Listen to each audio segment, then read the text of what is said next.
ସମସ୍ତଙ୍କୁ ନମସ୍କାର।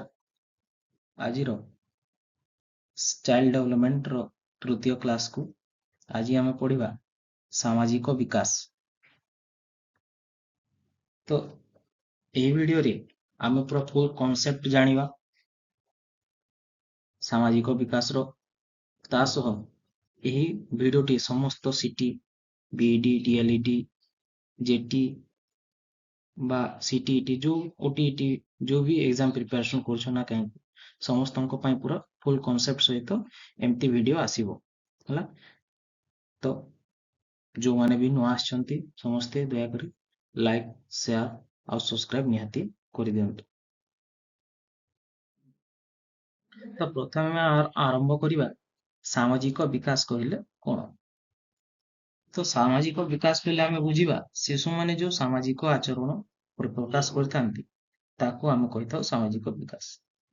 ତାପରେ ସେମାନେ କଣ କରିଥାନ୍ତି, ଅନ୍ୟମାନଙ୍କ ସହ ସମ୍ପର୍କ ସ୍ଥାପନ କରନ୍ତି, ତା ସହ ଅନ୍ୟମାନଙ୍କ ସହ ସମାଜରେ କ୍ରିୟାକଳାପରେ ଲିପ୍ତ ରୁହନ୍ତି। ଲିପ୍ତ ରହେ ମାନେ ତାଙ୍କ ସହିତ କାମ କାର୍ଯ୍ୟ କରନ୍ତି। ସମାଜରେ ଯିଏ ବି ମାନେ ବାହାଘର ହେଲା ୟା କୌଣସି ଭୋଜି ହେଲା, କୌଣସି ପୂଜା ହେଲା, ସବୁ କାର୍ଯ୍ୟରେ କଣ ସହଯୋଗ କରିଥାନ୍ତି। ତା ସହ ସମାଜର ଗୋଷ୍ଠୀରେ ଯୋଉ ନୀତି ନିୟମ ରହିଛି ସେ ନିୟମ ଅନୁଯାୟୀ ସେମାନେ କଣ ତାଙ୍କୁ ସମାଜରେ ନିଜର ଆଚରଣ ପ୍ରଦର୍ଶନ କରିବେ। ଏହା ହେଲା ସାମାଜିକ ବିକାଶର ଅର୍ଥ। ପ୍ରଥମେ ଆମେ ଜାଣିବା ଶୈଶବାବସ୍ଥାରେ ସାମାଜିକ ବିକାଶ କିପରି ହୋଇଛି। ତ ଏହି ଯୋଉ ଶୈଶବାବସ୍ଥା 0 ରୁ 2 ବର୍ଷ ପର୍ଯ୍ୟନ୍ତ ଚାଲେ। ତ ଏହି ସମୟରେ ଶିଶୁ କଣ କରିଥାଏ ନା ଅନ୍ୟମାନଙ୍କୁ ଅବଜର୍ଭେସନ କରିଥାଏ, ଅନ୍ୟମାନଙ୍କୁ ଦେଖିକି କାନ୍ଦିଥାଏ, ହସିଥାଏ, କୁଲୁକୁଲୁ ଶବ୍ଦ କରିଥାଏ, ତା ସହ ଅନ୍ୟମାନଙ୍କର କାର୍ଯ୍ୟକୁ କଣ ଅନୁକରଣ କରିଥାଏ।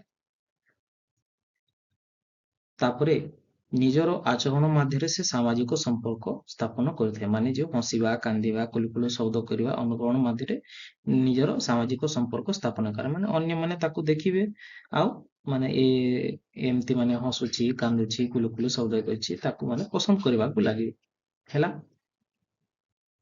ତାପରେ ଯେତେବେଳେ ଶିଶୁକୁ 2 ବର୍ଷ ହୋଇଯାଇଥାଏ ସେମାନେ ନିଜର ସ୍ୱତନ୍ତ୍ରତା ମାନେ ମୁଁ ଅଛି ବୋଲିକିରି ସେ କଣ ଜାହିର କରିବ, ମୋର ବି କଣ ଏଇଠାରେ କିଛି ମାନେ ମୂଲ୍ୟ ଅଛି। ତା ସହ କଣ କରେ ସେ ପିତାମାତାଙ୍କର କଥାକୁ କେବେ ମାନିବ ନାହିଁ ଏହି 2 ବର୍ଷ ସମୟରେ। ତ ତମେ ଯେତେ ମନେଇବାକୁ ଚାହିଁବ ସେ ମନେଇବନି। ଆମର ଛୋଟ ଛୁଆ ଅଛି ତାକୁ ଯେତେ ମନେଇବ ଏ କାମ ନ କର କହିଲେ ସେ ଯାଇକି ସେ କାମକୁ ପ୍ରଥମେ କରିବ ହେଲା। ତ ଏହି ସମୟରେ ମାନେ ସେ କାହା କଥା ମାନିବନି, ପିତାମାତାଙ୍କର ଛାଡ କଥା ହେଲା। ତାପରେ ଏହି ଶୈଶବାବସ୍ଥାରେ ଶିଶୁର ସାମାଜିକ ବିକାଶ ଟା କଣ ନିଜ ଘର ପରିବେଶରେ ହିଁ ଥାଏ। ମାନେ ସେ ଆଉ ବାହାରକୁ ଯାଇନଥାଏ, ଘରରେ ଯେପରି ତା ମା ବାପାକୁ ଦେଖିକି, ପରିବାର ଲୋକକୁ ଦେଖିକି ତାର ସାମାଜିକ ଆଚରଣ ସେ କରିଥାଏ। ଏହା ଥିଲା ସାମାଜିକ ବିକାଶ ଓ ଶୈଶବାବସ୍ଥାରେ କଣ କଣ ପରିବର୍ତ୍ତନ ହଉଛି ହେଲା। ଏବେ ଆମେ ଜାଣିବା ଆଦ୍ୟ ବାଲ୍ୟାବସ୍ଥାରେ ତାର ସାମାଜିକ ବିକାଶ କଣ କଣ ହୋଇଥାଏ, ଯାହା ଏହି ବ୍ୟବସ୍ଥା କଣ 3 ରୁ 6 ବର୍ଷ ପର୍ଯ୍ୟନ୍ତ ଚାଲିଥାଏ। ତ ପ୍ରଥମେ ଶିଶୁ କଣ କରିବ, ସାମାଜିକ ସମ୍ପର୍କ ତାର ଗୃହ ପରିବେଶରେ ଥାଏ। ଏବେ କଣ ଏହି ଗୃହ ପରିବେଶରୁ ସେ ତାର କଣ ସାଙ୍ଗସାଥୀ ମାନେ ନିଜର ସାଙ୍ଗସାଥୀ କରିବାକୁ ଟ୍ରାଏ କରିବ ବାହାରକୁ ଯାଇକି ହେଲା, ବାହ୍ୟ ପରିବେଶରେ ଆଡକୁ ତାର ମାନେ ମନଟା ଏବେ ବଲେଇବ ବାହାର ପରିବେଶ ସହିତ ମିଳାମିଶା କରିବା ପାଇଁ ହେଲା। ତା ସହ ସମାଜରେ ସେ ସାମାଜିକ ମନୋବୃତ୍ତି, ଦକ୍ଷତା ଆଉ ଆଚରଣ ଓ ବିଭିନ୍ନ ବ୍ୟକ୍ତିଙ୍କ ସହ ମିଳାମିଶା ଓ ପିଲାମାନଙ୍କୁ ଚିହ୍ନିବାକୁ ଚେଷ୍ଟା କରିଥାଏ ହେଲା। ତା ସହ ଶିଶୁ ମନରେ ମାନେ ସହଯୋଗୀ ଭାବ, ପ୍ରତିଯୋଗୀ ଭାବ ହେଲା। ତାପରେ ଟିମ୍ ଲିଡିଂ ଦକ୍ଷତା ଏହା ଆସିଥାଏ। କିପରି, ମାନେ ସେ ଯେତେବେଳେ ଖେଳିବା ସମୟରେ ସେ କଣ କରିଥାଏ, ତା ସାଙ୍ଗସାଥୀକୁ ନିଜର ଖେଳଣାକୁ ଦେଇଥାଏ। ଦେଖ ଏ ଚିତ୍ରରେ ଯେମିତି ନିଜ ଖେଳଣାକୁ ସେୟାର କରିଥାଏ, ସେମାନେ ବି ନିଜ ଖେଳଣା ମାନେ ପିଲାମାନଙ୍କ ସହ ସେୟାର କରିଥାନ୍ତି। ଦେବା ନେବା ସହିତ କଣ ଏହି ଦକ୍ଷତା ମାନେ ତାର କଣ ବୃଦ୍ଧି ହେବାକୁ ଲାଗିଥାଏ ହେଲା। ଏହା ଫଳରେ କଣ ହୁଏ, ତାର ଯୋଉ ସାମାଜିକ ବିଚାରଧାରା ହେଲା, ତାର ଆତ୍ମାକୁ ନିୟନ୍ତ୍ରଣ କରିବାରେ ସେ ଏହି ଯୋଉ ଗୁଣ ଗୁଟିକ ଶିକ୍ଷା କରିଥାଏ। ଏହା ଥିଲା ଆଦ୍ୟ ବାଲ୍ୟାବସ୍ଥା। ଏବେ ଆମେ ଜାଣିବା ପରବର୍ତ୍ତୀ ବାଲ୍ୟାବସ୍ଥା ରେ କଣ କଣ ସାମାଜିକ ବିକାଶ ଅଛି, ଯୋଉଟା କି ଆମେ କଣ ଜାଣିଛୁ 6 ରୁ 10 या 12 ବର୍ଷ ପର୍ଯ୍ୟନ୍ତ ଏଇ ଅବସ୍ଥାଟା ଚାଲିଥାଏ। ଏହି ସମୟରେ ପିଲାମାନଙ୍କର ସାମାଜିକ ବିକାଶଟା କଣ ହେଇଥାଏ, ମାନେ ସ୍ଲୋ ଓ ବାଲାନ୍ସ ହିସାବରେ ଚାଲିଥାଏ। ସେମାନେ କଣ ଅଳ୍ପ ପରିଶ୍ରମ କରି ବେଶୀ ଆନନ୍ଦ ମିଳିବା ସେମିତି କାର୍ଯ୍ୟ ସେ କରିଥିବେ।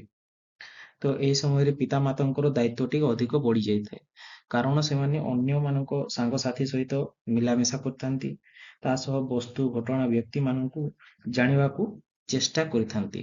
ତ ପିଲାମାନଙ୍କୁ ମାନେ ମାତା ପିତା ମାନଙ୍କର ତାଙ୍କର ଯତ୍ନ ସେବା ଆଉ ଦୃଷ୍ଟି ଅଧିକ ଦେବା କଥା ଏହି ବୟସରେ, କାରଣ ଯଦି ପିଲାକୁ ଭଲ ସଙ୍ଗ ଭଲ ଏଟା ନ ମିଳିଲା ତ ସେ ଖରାପ ସଙ୍ଗତିରେ ଯିବାକୁ ଚେଷ୍ଟା କରିବ ହେଲା।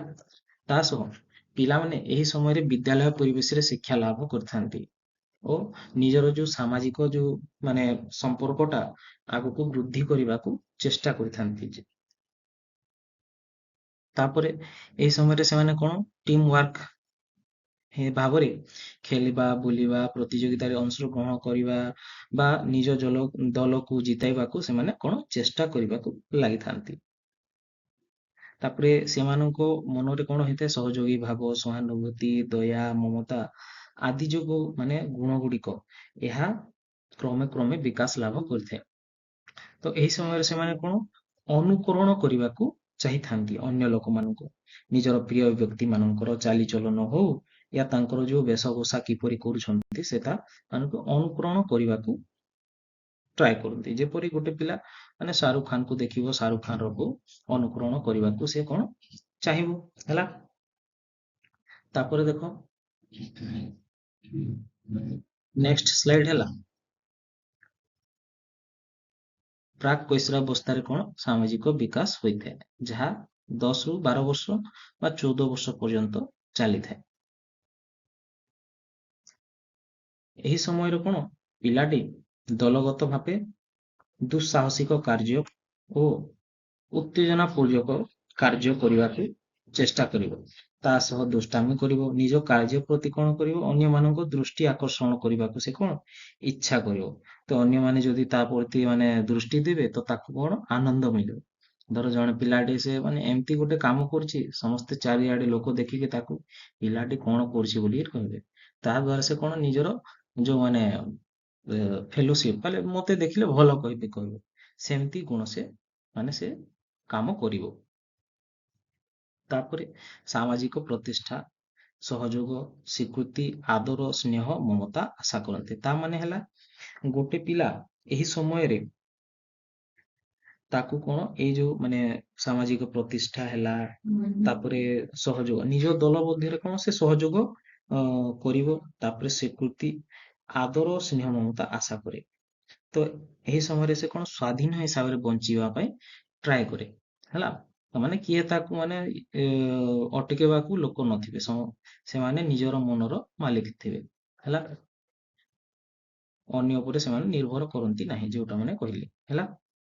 ତାପରେ ଦେଖ ପିଲାମାନେ ନିଜ ସମବୟସ୍କ ପିଲା ସହ ତା ସହ ଗୁରୁଜନ ମାନଙ୍କର ଆଚରଣ ଓ ସାମାଜିକ ମୂଲ୍ୟବୋଧକୁ ବ୍ୟବହାରକୁ ଗ୍ରହଣ କରନ୍ତି।